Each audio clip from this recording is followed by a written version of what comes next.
Welcome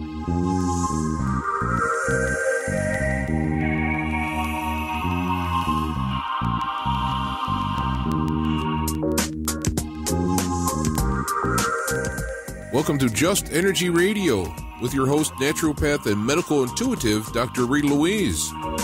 We have learned from Einstein's theory that matter and energy are one. Physicists believe that all systems in nature have their own particular way of vibrating.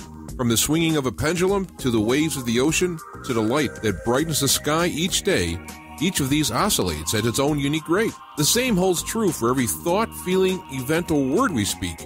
Each has its own frequency or rate of vibration. What many of us don't realize is when we take everything in our universe down to its simplest form, it is all just energy. Join Dr. Rita Louise on a journey through time and space where past, present, and future collide.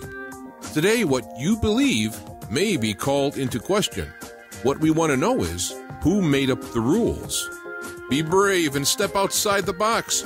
We are about to turn our world upside down and venture into the unknown. Hold on. We are departing our own beliefs and entering alternative realms. Enjoy the possibilities.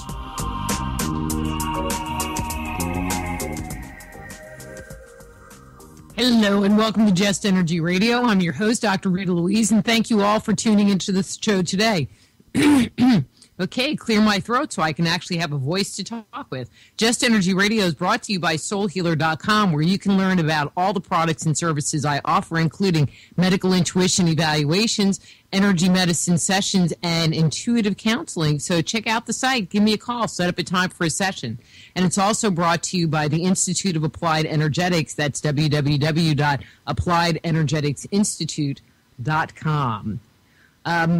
If you haven't gone by the Just Energy Radio webpage, that's www.justenergyradio.com, please do check it out. We have almost 7 years worth of archives on that webpage that you can listen to all free, all the time, as well as you can go there and sign up for our weekly newsletter to keep you informed of all the great programming we have here on Just Energy Radio. You can also listen to Just Energy Radio on YouTube by going to the Just Energy Radio YouTube channel, and if you go there, please do subscribe, because that lets us know, that you're out there and you're listening to the show, and we just really appreciate all of you. Or, of course, you can come to the Inception Radio webpage or listen to the Inception Radio network on your smartphone or TuneIn Radio every Thursday evening live from 8 to 10 p.m. Eastern Standard Time. And listen to the show live. Come to the chat room, hang out, and ask questions. One quick little announcement coming up in a few weeks. I think it's November 2nd is the History, Haunts, and Legends Conference in spooky Jefferson, Texas. And I'll be there speaking and doing some session work. And it's a really fun event. Jefferson is one of the most haunted cities in the United States. It's in the top 10. And you get to go, if you're into ghost hunting, they do a number of investigations after the conference during the day. And it's a jam-packed, fun, spooky adventure. So that's jeffersonghostwalk.com for more information. So this show, we have two great guests in the first hour. My good friend Ken Gerhard talking about his new book, Encounters with Flying Humanoids. And in the second hour, we're going to be talking about zombies, something we've never talked about on this show before. And to do that, we're going to be speaking with E.R. Werner about his new book, Zombie Nation. So let me tell you a little bit about Ken and get him on the air, because we have a lot to talk about. Ken Gerhard is an accomplished cryptozoologist and field researcher for the Center of Fortean Zoology and the Gulf Coast Bigfoot Research Organization, as well as a fellow of the Pangea Institute. He has investigated reports of monsters and mysterious beasts all over the world, including Bigfoot, the Loch Ness Monster, the Chupacabra, winged creatures, and even werewolves. Ken is the author of the books Big Bird, Modern Sightings of Flying Monsters, and the Monsters of Texas, and his new book, Encounters with Flying Humanoids, Mothmen, Man-Birds, Gargoyles, and Other Winged Beasts. So the author of Encounters with Flying Humanoids, Ken Gerhard. Hey, Ken, how are you? Hi, Rita. It's wonderful to be here with you tonight on Just Energy Radio. I always love coming on with you, and I look forward to talking about my new book. Well, I just love hanging out with you, and I have to tell you, I was cleaning my house, and I had the TV playing in the background. I think it was like Discovery America TV. I don't know, but they were just playing, some of the different mystery shows, like Unexplained Mysteries. I don't even remember.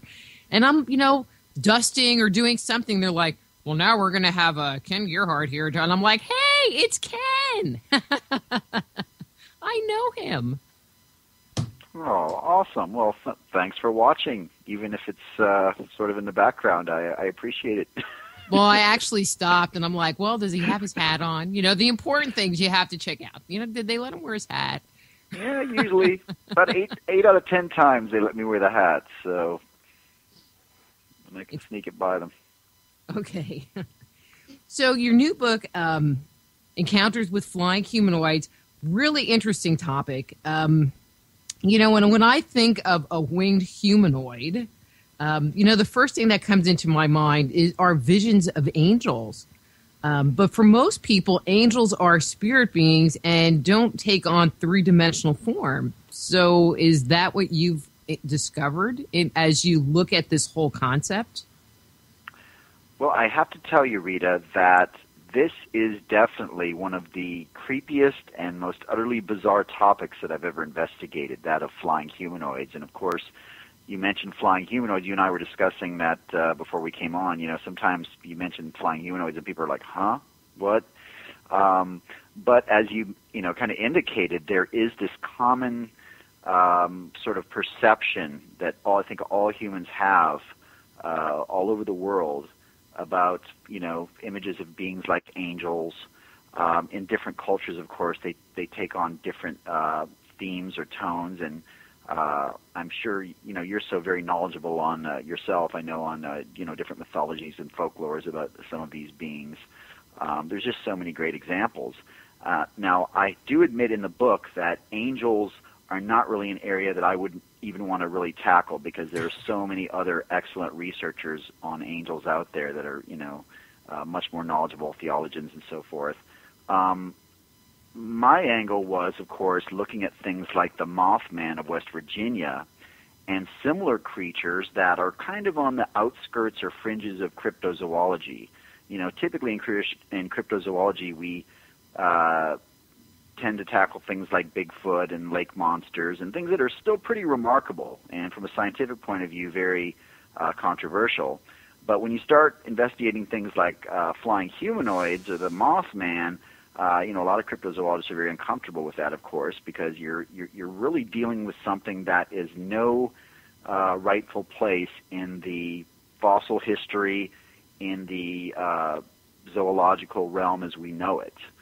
The notion of a man-like or a human-like form developing wings and flying through the air, it just doesn't make any sense in a natural sense. But still, there are many, many legends all over the world, and surprisingly, there are many, many modern accounts from credible eyewitnesses who claim to have encountered these beings.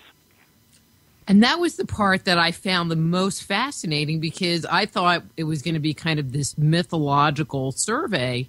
But there was a lot that were very contemporary, and I'm going, wow, people are still seeing these things, which kind of blew me away. And I continue to get reports. The more I do interviews and public appearances, the more that people find out about the book. Many more people are coming forward and, telling me, hey, I've encountered one of these things. I've had this experience. As you often find, Rita, I'm sure in your investigations, many of these experiencers are seeking some type of closure or validation. When they have an experience like this, it so much shakes the core or foundation of their reality. But these apparently are very real experiences that many people have had encountering these beings, and we are referring to, at least I believe, in some sense, that these are physical, manifestations. I won't go so far as to say they're flesh and blood, because we don't know that, but they are taking on physical attributes. So they're not merely spiritual beings in, I guess, a supernatural sense. So they're not like a ghostly presence, but there's something more solid to them. Well, at least that's what people perceive, and they're interacting with people in a very profound way. Many people, for example, claim that they were chased by the Mothman. Their cars were chased at speeds approaching 100 miles an hour. Many people feel that when they've encountered these particular apparitions, entities, beings, whatever you want to call them, that it has changed their lives in very dramatic ways, that they have visions or haunting nightmares, that they feel strange presences. In many cases, it's culminated in actually being visited by, so-called men in black or mysterious figures who, seem to be wanting them, to hush up about these events. So it's just a very multifaceted and complex mystery with a lot of interesting twists and turns. The part I thought was interesting, too, I opened up with the comment about the angels, and when we think of that kind of a flying humanoid, we think happy, spiritual, we want to have angels around us. But a lot of the reports that you received were kind of creepy. Like, I don't know that I would want to meet the Mothman or some of these other things that you've reported. Yeah, a lot of them, right? And that's a great point. And and maybe I'm stepping out of turn here, but you referenced angels once again. Do demons not also have wings, or or at least that's something that many people have perceived? So one really recurring theme that I discovered throughout the course of my research for this book is that, for example, in many folklores around the world that have legends about winged humanoid creatures, they're often viewed very ominously. Now, it's not always the case. You do have some spiritually uplifting humanoids and protectors, things like the Apkallu and Garuda, and things like that. But in many cases, people do perceive these beings, creatures, as dangerously obscene, dangerous towards humans, and oftentimes they're sort of viewed as messengers or harbingers of, death or other cataclysmic events. Okay. Once again, don't know that I really want to run into one of those puppies. Most people don't. That's kind of the point I was making. It's right up there with being abducted by an alien. It's an experience that I think I will just be fine without having. So, well, I'm not actively looking for them per se, so I'll make that clear. I have been to Point Pleasant and other places, but yeah, I'm with you there, Rita. How widespread are these stories?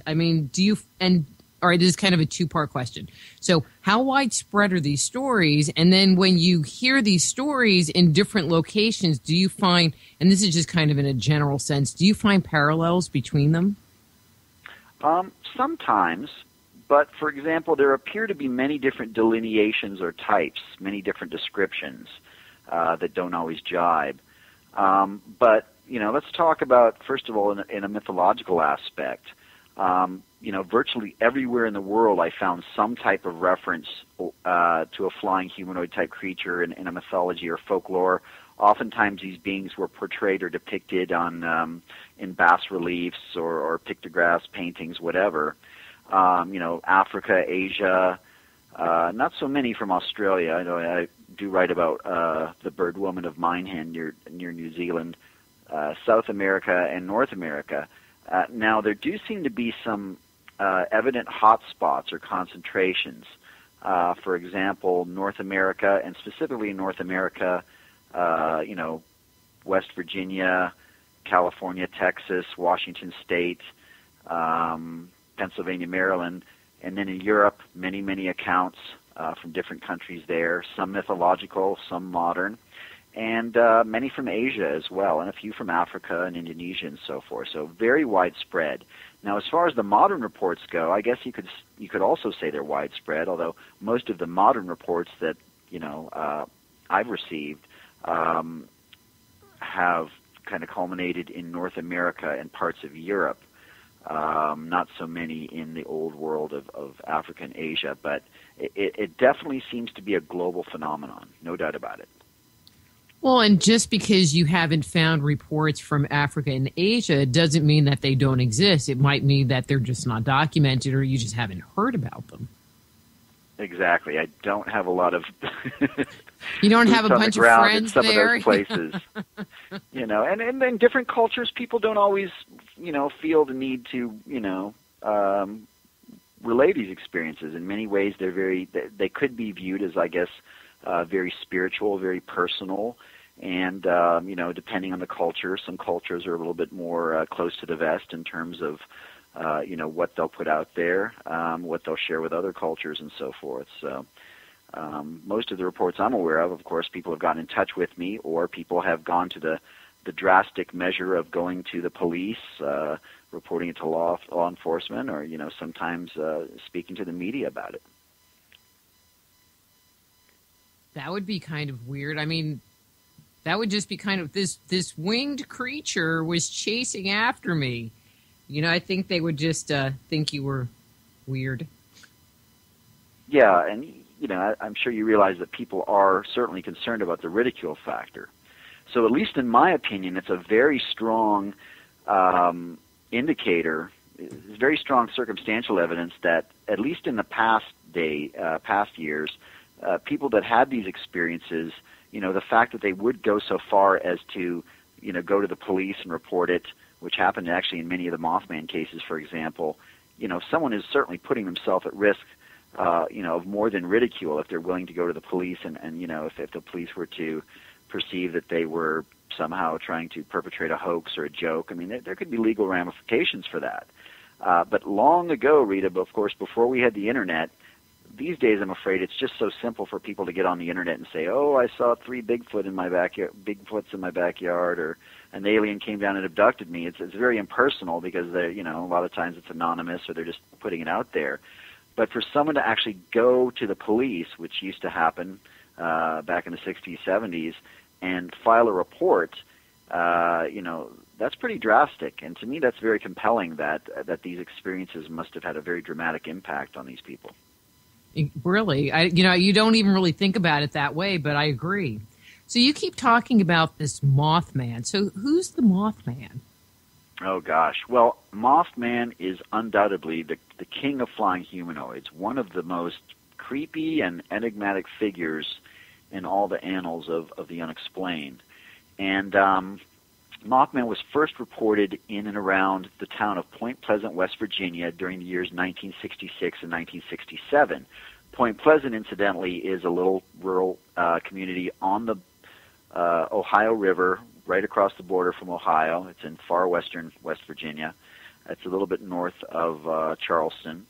And Mothman, the descriptions of Mothman were typically a gray, man-like creature standing about 6 to 7 feet tall with immense bat-like wings attached to its body. And, in many respects, Mothman is really the quintessential monster, ostensibly stepping right out of a science fiction movie. I mean, people have described this thing as possessing a low-slung head with these 2 giant red eyes. And apparently the most startling features are the eyes, which seem to have a hypnotic power over people. Many people have claimed that they've been put into a trance or hypnotized by these giant red glaring eyes. And as I mentioned earlier, many eyewitnesses claim that Mothman actually chased their automobiles. A lot of times they were driving down the freeways around Point Pleasant, and Mothman would be there and would take off and chase their cars.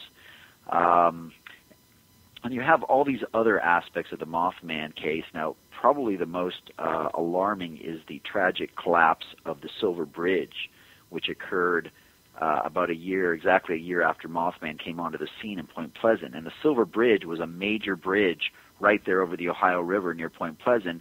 And, sadly, 46 people lost their lives in this bridge collapse.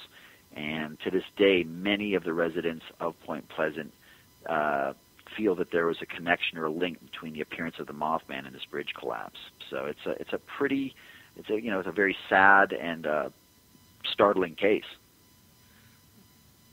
Could his appearance have been a warning to the people, or do they feel like he was the reason that the bridge ended up collapsing?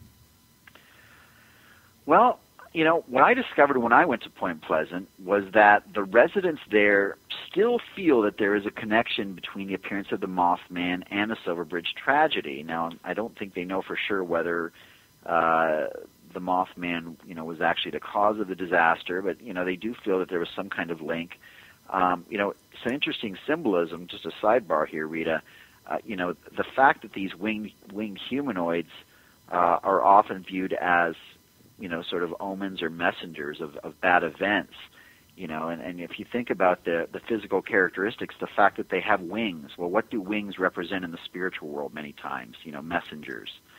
So who knows where they're coming from, but they're traveling through the air and bringing these very tragic events to bear. Now, there are other claims. For example, there is a creature in Scotland known as the scree, kind of a harpy-type creature. And in 1746, apparently one of these screes flew over a battlefield in Scotland prior to the slaughter of 1,500 Jacobite soldiers in one battle. There's also a cataclysmic train crash that was attributed to the appearance of a scree.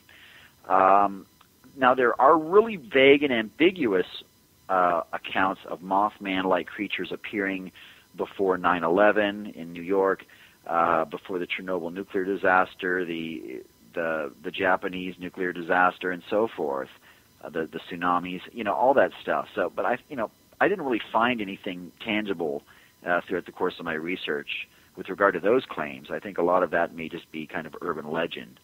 But there is one interesting recurring theme in many cultures around the world, which is that the appearance of an owl outside a window, and owls are often seemingly connected to these flying humanoids in some respect. Owls outside a person's window is perceived as a bad omen, like an impending death or serious illness is about to come. There are many cultures from Africa to the Americas to Europe that have that belief. So, that's kind of tantalizing. But see, that's kind of one of my soapbox things is if everybody has the same belief, that owls, for example, are these messengers and bring this information, then there has to be a core that came from somewhere for everybody to have that, there has to be some truth to it. And it can't just be something that all of these diverse cultures around the world made up independently. Why not a squirrel somewhere? Why not, some other animal? Doesn't make sense to me. Yes, well, that is interesting, and of course, in some culture, and we can talk about some of the different types of flying humanoids if you like at some point. But the reason I mention owls, for example, is there's one specific being known as the Owl Man that's been reported in England. In North American folklore, there's something known as the Stigini, which is basically an owl man type creature that is, very bad medicine. And also with regard to bats. Bats, of course, most people seem to have an aversion or fear of bats. Now they're fairly harmless to humans for the most part, although they're very somewhat hideous looking to some. But there are different types of so-called batmen or man-bats that have been reported around the world, and much like Mothman and the Owlman and the others, they're greatly feared. Well, and that was kind of my next question. Do these things have wings? And I hate going back to the angel thing, but I think that's kind of the general image that people can kind of easily wrap their mind around, that are like sticking out of their back. That was my flying imitation. And or are they kind of bat-like where they have, this, fabric, skin material or whatever that comes off of their arms and goes down the side of their legs kind of thing? Well, that's a great question. And, as I mentioned Only earlier... here, Ken. Only here. Yes, right on point, as always. As I mentioned earlier, there seem to be different manifestations, and in fact, I had to kind of segregate the book in terms of different groupings or delineations because I found there were at least some distinct groups. For example, one group I refer to as the man-birds, as the title would indicate, and these are basically humanoid-type creatures that have avian or bird-like characteristics, much like the harpies of Greek mythology, but oftentimes in a modern sense. Talons, feathered wings, sometimes beaks, sometimes not. Typically, it's a humanoid head with wings and talons, that type of thing. Another category that I put in, kind of in a gargoyle type grouping, are bat-winged humanoid creatures that are described as having very leathery, bat-like membranous wings, and sometimes fur or fuzz on the outside of their bodies. And then yet another group, and I found it was rather interesting, were known as unidentified flying humanoids, or UFHs. And in these cases, these humanoid beings are wingless. They very evidently do not have wings or possess wings, and yet many people have seen and even videotaped what appear to be human-like figures just floating high up in the air, like up in the stratosphere overhead, and somehow moving around through the air without the aid of wings. So as you can see, there are many different types, and it's a little bit confusing, but I put them all together in the book because there are also in even throughout these different types, there are some very strong common denominators. Like, that was kind of open-ended. Well, like? we already discussed the kind of the perception that they are omens. Again, that's kind of a recurring theme, that they are, I guess, bad luck or harbingers of destructive events. Another kind of connection that took me kind of out of my comfort level was in terms of perceivable links to, I guess, UFOs and extraterrestrials. It seems like in many of the cases that I've investigated, at least the modern cases, there are reports of UFOs or strange lights in the sky that accompanied some of these flying humanoid cases. For example, the Mothman, a lot of that going on at that time. In Mexico, of course, where you have these unidentified flying humanoid reports, many of them seem to develop and appear right after a great UFO flap that overtook Mexico.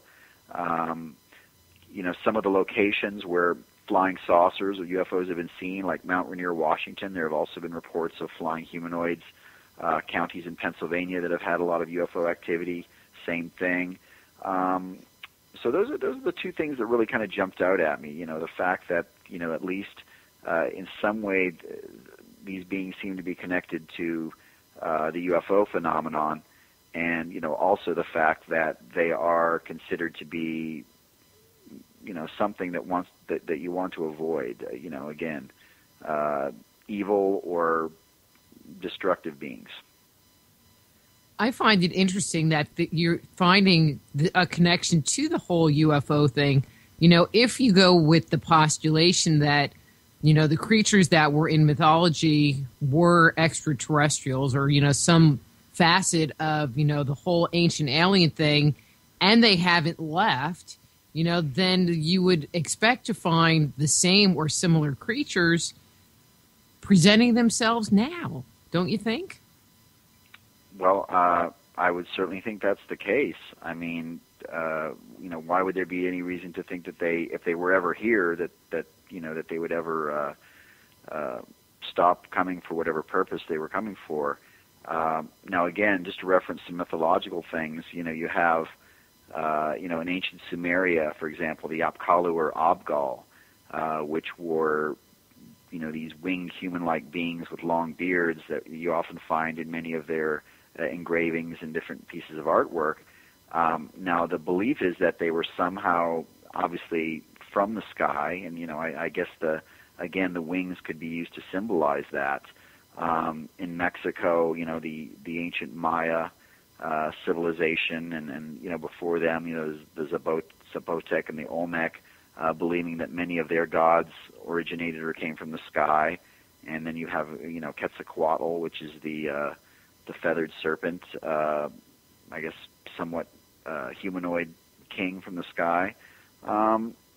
So yeah, it seems to be something that's been going on for at least a few thousand years, and seems to be going on today still. But I just, again, find it interesting, that there is this tie to UFOs, and it makes you just wonder, well, are these the extraterrestrials? Because I think that there's more than one, and I'm going to say race of extraterrestrials that come here, and maybe this is just yet another race of beings that aren't as prominent or evident, in people's encounters, like the Greys and, some of the other ones that you hear about. Well, I definitely agree that, if you go with that premise that the Earth is being visited by so many different races or civilizations from other places, that would be the case. And I guess I should clarify for the record, because I don't pretend to be a ufologist or anything. I'm certainly interested in the phenomenon. I do attend meetings with MUFON and other groups, but it's not an area of expertise for me. However, there are so many theories about, when, of course, we say extraterrestrial, people are thinking of, do they come here from another planet, another solar system? I guess that is a possibility.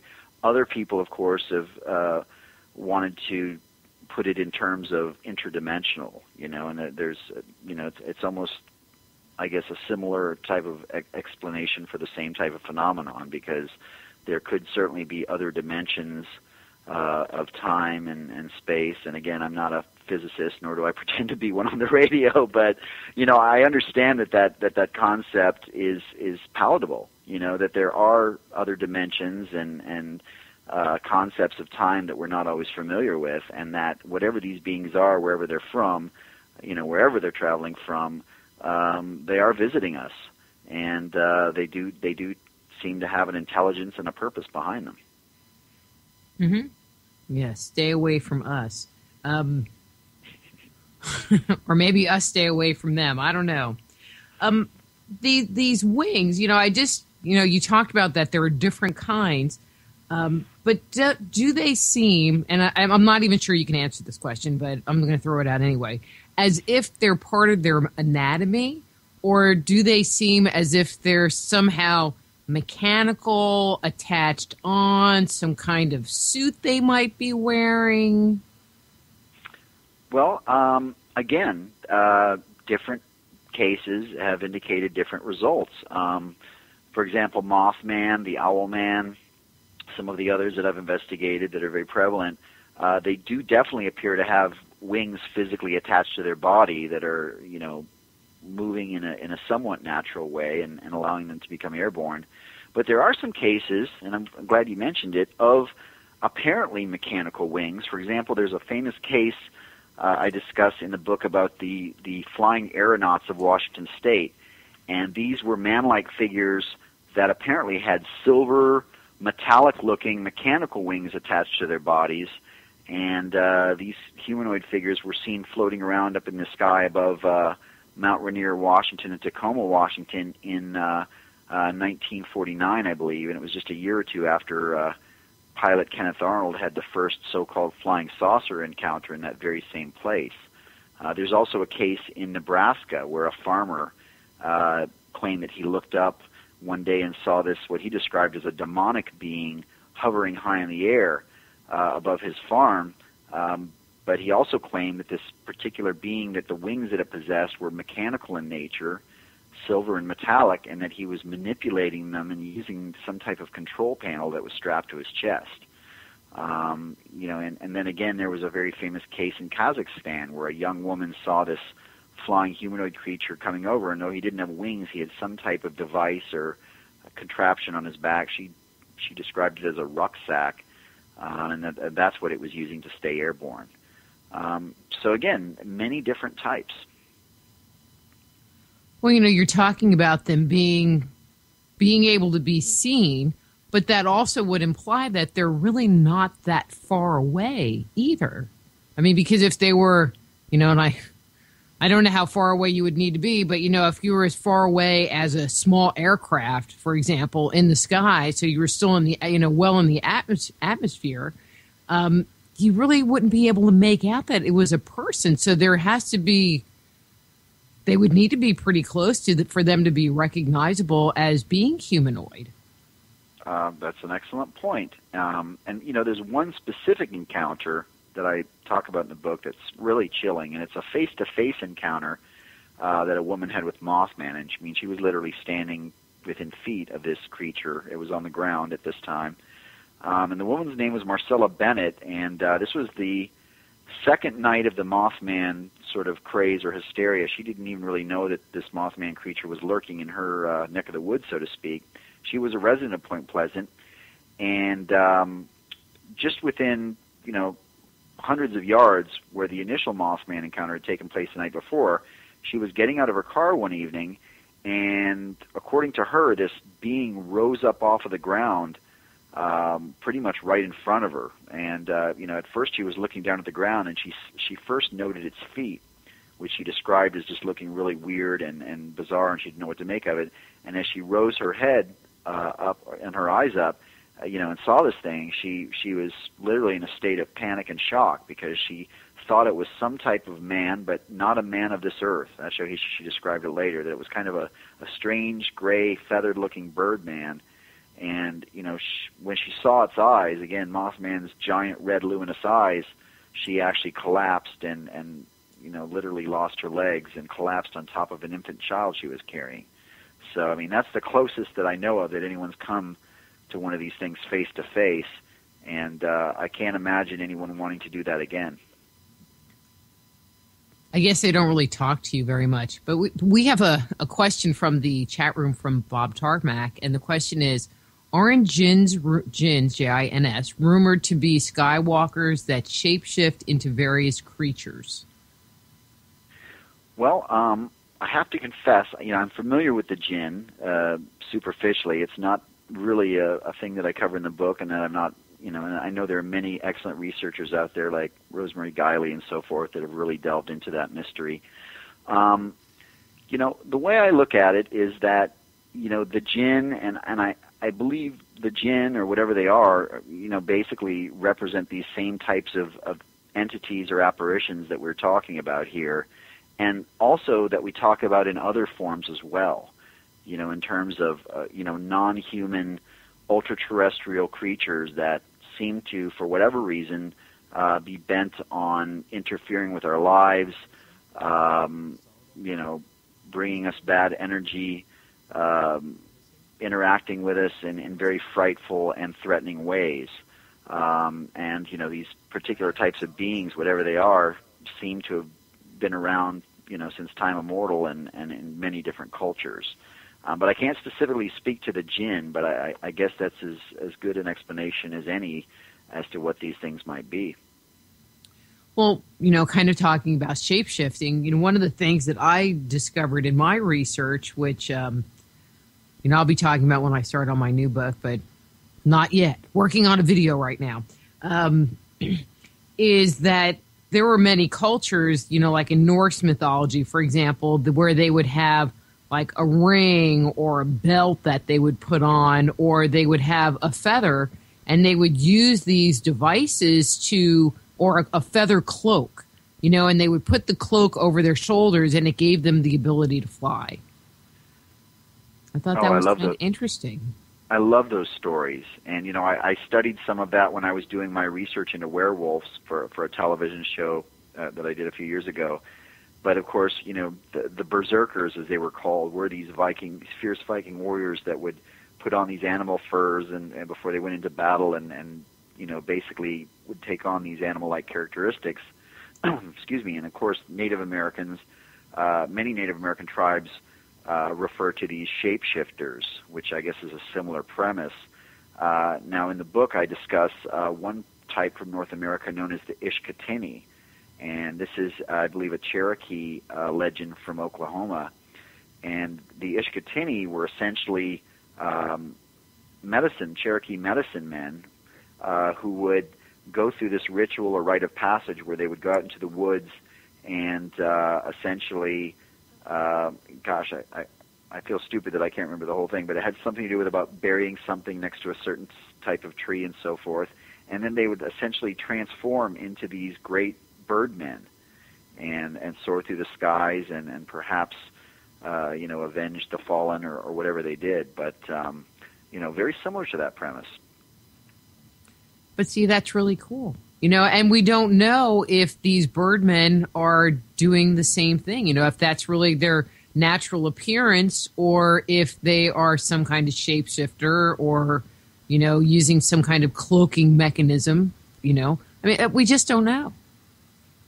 We don't know. And that's, unfortunately, that's kind of, I do come to a few, I can't say really conclusions, but I do, try to postulate a few things at the end of my book. But this is such an enduring mystery and something that's been going on our planet for thousands of years, that there really are no solid conclusions that can be drawn. It could literally be anything that's causing this phenomenon.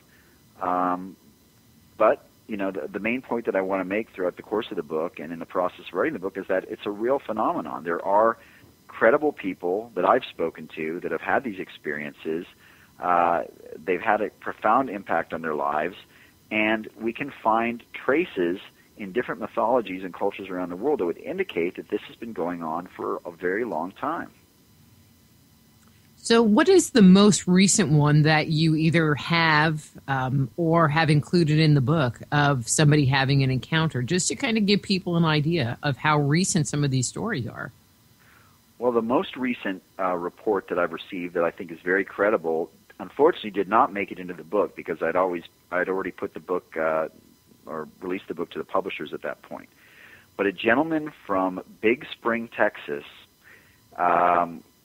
which is out kind of in the Panhandle area of Texas, contacted me recently and told me that back in September of last year, so just a year ago, that he and his wife were out in their backyard, sort of stargazing one evening, and it was a full moon, so they had pretty good visibility considering, and they could see this winged creature approaching them in the distance, and as it got closer and closer, they began to make out some details, and ultimately it passed right over their heads, literally 20 or 30 feet in the air as far as they could estimate. And they did describe this thing, and in fact sketched this thing for me, and it appears to be some type of flying humanoid. Now, the really remarkable thing is its size, because this gentleman described to me that this thing would have stood about 14 feet tall. And essentially it did have a human-like appearance, long flowing hair, and it had these enormous black wings that they described as looking somewhat feathered, I guess like the wings of a great eagle or bird. It had long legs and, a very distinct facial structure that they could make out. They claimed that it had sort of high cheekbones with sunken dark eyes and kind of a long jawbone. And as it soared over their heads, it sort of leered down at them ominously, very frightening to both of them. So that's the most recent one. I mean, just a year ago. But there are many recent reports that I discuss in the book. Many of them have never been published before. People that I've interviewed personally, and many of them within the past decade. See, what I think is interesting is that Texas seems to have everything. We have Bigfoot, we have the swamp monster, we have flying pterodactyl kind of birds, we got the chupacabra. And now we have like these flying humanoid things. What's with that? Yeah, isn't Texas a great place to live, Rita? I mean, really, well, you're right. We both live here, so it has to be good, on that level. Oh, So. You're right. The reason that I love living here in San Antonio, for example, is that within 2 miles from where I live, right where I'm sitting right now, there has been Bigfoot reports, there have been chupacabra sightings, there have been big bird sightings, there are hauntings and UFO sightings. So I feel like I'm kind of in a really good spot here in terms of a lot of weird stuff going on all around me. Now, Texas does seem to have a lot of this type of phenomenon. Now, from my perspective, it could be because I'm from Texas. I do tend to hear from more people that live here, and I'm contacted by more people that live here.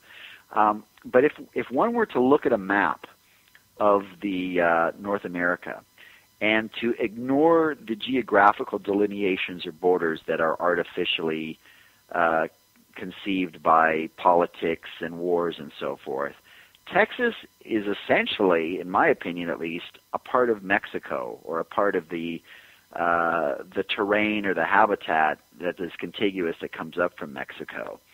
And in that respect, Mexico is definitely an epicenter for not only the flying humanoid phenomenon, but for, of course, the so-called extraterrestrial ancient alien phenomenon that's been going on there for centuries. And, of course, you had all these incredibly advanced civilizations that we've discussed earlier and so forth. So that's what I think, Rita. I think Texas is basically northern Mexico, and Mexico seems to be one of the strangest nations on the face of the earth.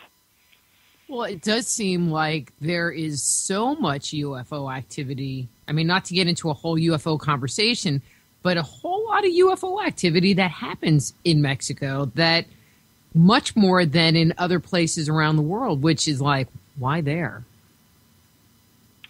Yeah, well, if one were to believe the ancient alien mythology and the fact that they were visited by other intelligence and so forth, but I think a lot of that honestly has to do with the fact that the culture in Mexico, is very traditional, very steeped in history, very devoutly religious, and also somewhat superstitious.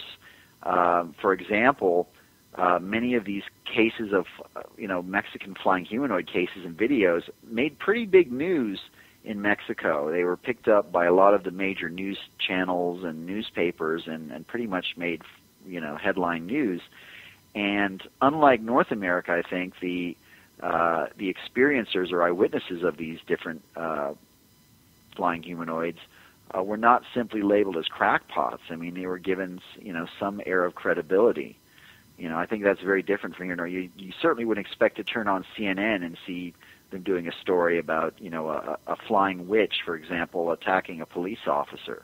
But that did actually happen in Monterrey, Mexico, back in 2004. A police officer who I've interviewed named Leonardo Samaniego claimed that his patrol car was attacked one night by this flying witch-like creature that dove onto his car and clawed at him. And this story made huge news in Mexico. It was picked up by all the major news stations and news outlets, and people were very interested in it. Oh. So with all of these reports, these relatively recent reports, are there any pictures or footage that's been taken of these creatures? Discouragingly, no.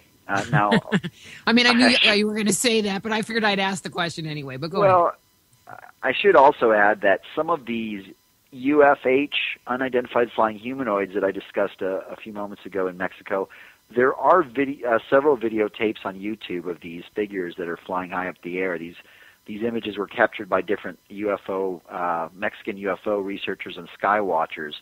Unfortunately, these figures are so high up in the air that you really can't make out much except a human-like shape, two legs hanging down, possibly two arms and a head. So, I mean, one could argue from a skeptical point of view that some of those videos could simply be hoaxes or balloons or who knows.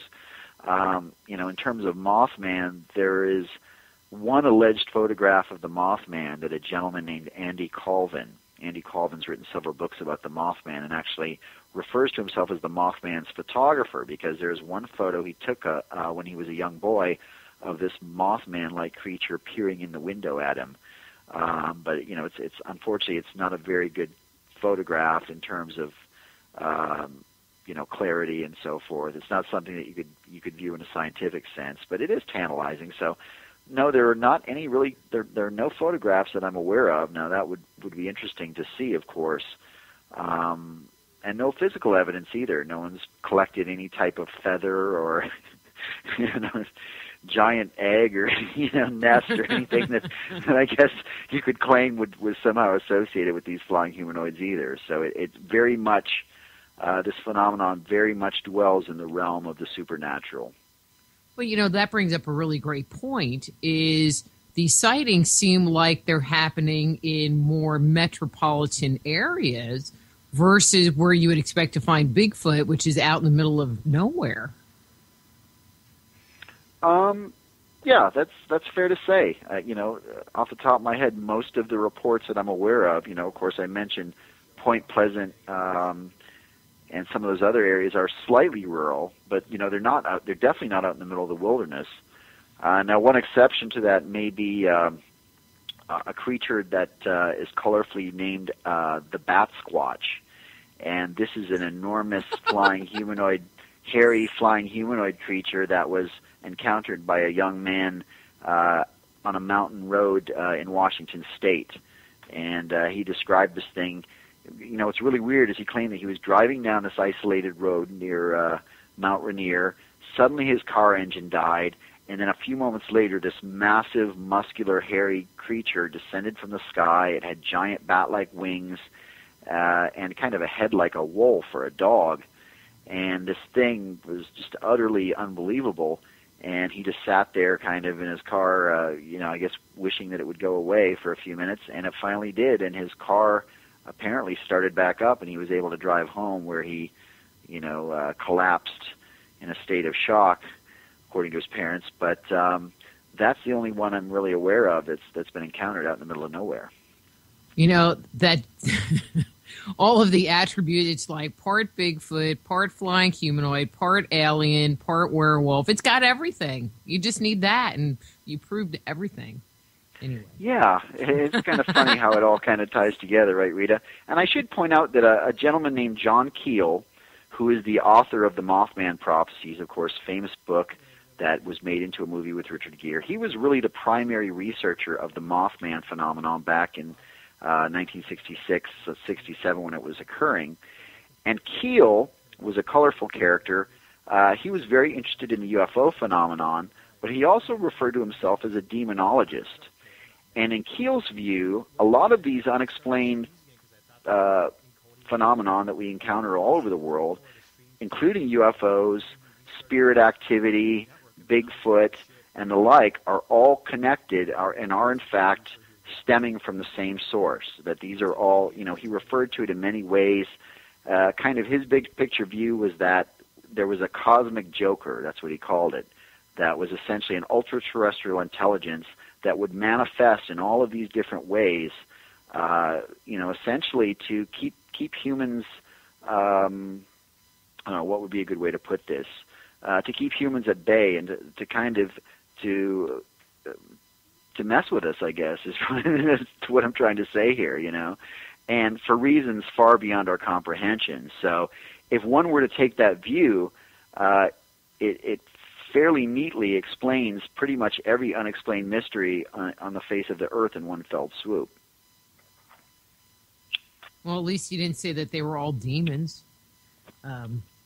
When people have encountered these beings, and this is kind of going from the UFO playbook, when people are being abducted, they always describe having these feelings of terror or fear that kind of overtake them, when they come into contact with these creatures. Are there any reports of people, describing those feelings when they encounter these creatures? Absolutely. I mean, the police officer who I mentioned earlier, when I interviewed him in 2009, 5 years after his encounter, he was actually breaking down and sobbing and weeping throughout the course of the interview. And he claimed that he had had nightmares for years and years, and it was very traumatic for him. There are several cases where people that have encountered these flying humanoids have actually gotten physically ill. For example, 2 gentlemen in Wisconsin who encountered one in 2006 claimed that they had to pull over to the side of the road and began to vomit and were violently ill after their encounter. That also happened in the case of the Flatwoods Monster in West Virginia in the 1950s, when 7 people encountered a kind of an extraterrestrial type flying humanoid, and they all became violently ill. And in fact, a dog that they had brought with them died within days. So there do seem to be really adverse repercussions for people that have had these experiences. Well, that's just kind of interesting, because you don't hear people getting sick from having, being a UFO experiencer. You hear more about their stories of terror. It makes you just wonder, if these creatures had some kind of radiation or something that was just part of them that affected us physically to make us get sick. That's, but no one's going to test it because they think you're just a loony bin anyway. I mean, Yes. How do people, what's the reaction that people have had to coming up or, reporting these stories? I mean, if they tell you, you're good with it, but some of these other people, that like the police, do the police just think that they're nuts? Well, people are different. Even within the police, or law enforcement, I've had people that have contacted me that have had, not flying humanoid encounters per se, but Bigfoot sightings or big bird sightings. And typically, if they are in law enforcement, they want everything off the record because they would be certainly putting their careers at risk. But I think the view of most people in the world, I would like to think the view of most people in the world is that there are things happening all around us in our world, in our universe, that we simply do not understand yet, and that are far beyond the realm of human comprehension. And it's very humbling in many respects, but it kind of defines, in a greater sense, it defines humanity, because as humans we are very limited in many ways, and we have a very limited lack of knowledge with respect to the workings of the world around us. All right. Well, somebody's asking a question that we already covered. So, Gerhard, you need to listen to the beginning of the show because we already covered that. Now, the question was that the appearance of UFH is also the harbinger of a coming disaster. But we already covered that in the beginning of the show. But you relate, so listen to the beginning. Anyway, moving along.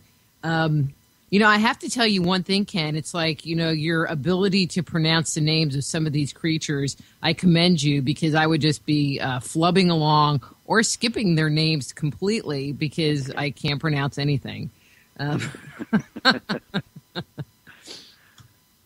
I'm looking at the clock. I get lucky sometimes. So we only have a couple of minutes left. This hour went way, way, way too fast. What do you have coming up? Well, thanks for asking, Rita. I've got a few public appearances coming up where I'll be lecturing about the flying humanoid phenomenon and my new book. Starting off with Phantom Fest here in San Antonio on October 5th. That's the weekend after next. That's going to be at the famous Haunted Menger Hotel here in San Antonio. I'll also be appearing at Los Dia de Muertos, a Day of the Dead paranormal event here in San Antonio in November. First weekend of November. I will be appearing at a Harry Potter conference in mid-November up in Oklahoma. I'm very excited about that. And I think I'll also be speaking in Dallas. I will. November 17th, I'll be speaking for the group Epic. I'm sure you're familiar with them, Rita. So if you're in the area, you should come stop by and say hi. Well, I should. I host their show once a month. So I'm good friends with them. So, definitely you'll have to send me a reminder and put it on Facebook to remind me, and I'll come by, hang out, watch your presentation. Because you had been giving that presentation when we were at an event together in Waxahachie, and I was, trying to act like I was working. So I was only kind of watching it out of the corner of my eye, and so I'd like to actually sit and watch the whole presentation because it looked really fascinating. So, yeah. Oh, well, thanks. And, I'm sure we still have plenty of notes to compare with respect to our different areas of research. And there could be some cool overlapping there. We could definitely connect some dots. So not going to be in Jefferson this time, huh? No, I'm afraid not. I think I do have a conflict that particular weekend. They did get in touch with me, as they always do, which I'm very appreciative of. But I won't be making it to Jefferson this time around. Well, bummer. I'm going to miss seeing you. Oh, same here. So, well, I'm going to let you go because the music's going to come up here in a second. Ken, thanks so much for coming on and hanging out with me. Well, thank you for having me, Rita. I always much appreciated. Excellent questions, and we definitely covered some interesting topics tonight with regard to this phenomenon. So, in closing, I would just like to encourage anyone out there who's listening to pick up a copy of my new book, Encounters with Flying Humanoids.